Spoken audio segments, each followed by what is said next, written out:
Hi friends, നിങ്ങൾ എപ്പോഴെങ്കിലും ഈ ഒരു കുഞ്ഞൻ ഡിവൈസ് ഇതിനു മുമ്പ് കണ്ടിട്ടുണ്ടോ?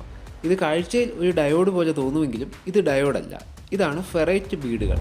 ഹൈ ഫ്രീക്വൻസി കമ്പോണൻറ്റിനെ ബ്ലോക്ക് ചെയ്യാനുള്ള ഒരു ഉപാധിയായിട്ടാണ് ഇത് വളരെ കോമൺ ആയിട്ട് യൂസ് ചെയ്യുന്നത്. ഒരു കണ്ടക്ടർ ഫെറൈറ്റ് റോഡിന് മുകളിലൂടെ കടത്തിവിട്ടിട്ടുള്ള ഒരു സ്ട്രക്ചറാണ് ഇതിന്.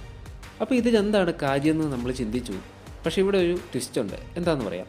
നോർമലി ഒരു DC വോൾട്ടേജ് നമ്മൾ ഈ കണ്ടക്ടറിലൂടെ പോകുമ്പോൾ മാഗ്നറ്റിക് ഫ്ലക്സിന് വേരിയേഷൻ വരുന്നില്ല, അതിന് സുഖമായിട്ട് കടത്തിവിടും. എന്നാൽ ഒരു ഹൈ ഫ്രീക്വൻസി കമ്പോണൻറ്റ് ഈ കണ്ടക്ടറിൻ്റെ അകത്തൂടെ പോകുമ്പോഴുള്ള മാഗ്നറ്റിക് ഫ്ലക്സിനെ ഒപ്പോസ് ചെയ്യും. അപ്പോൾ അങ്ങനെ കണ്ടക്ഷൻ കുറയ്ക്കുന്നു. അതുകൊണ്ട് തന്നെ IC ഒക്കെ സ്വിച്ച് ചെയ്യുമ്പോൾ ഉണ്ടാകുന്ന ഹൈ ഫ്രീക്വൻസി നോയ്സ് പവർ സപ്ലൈയിലേക്ക് കയറത്തില്ല.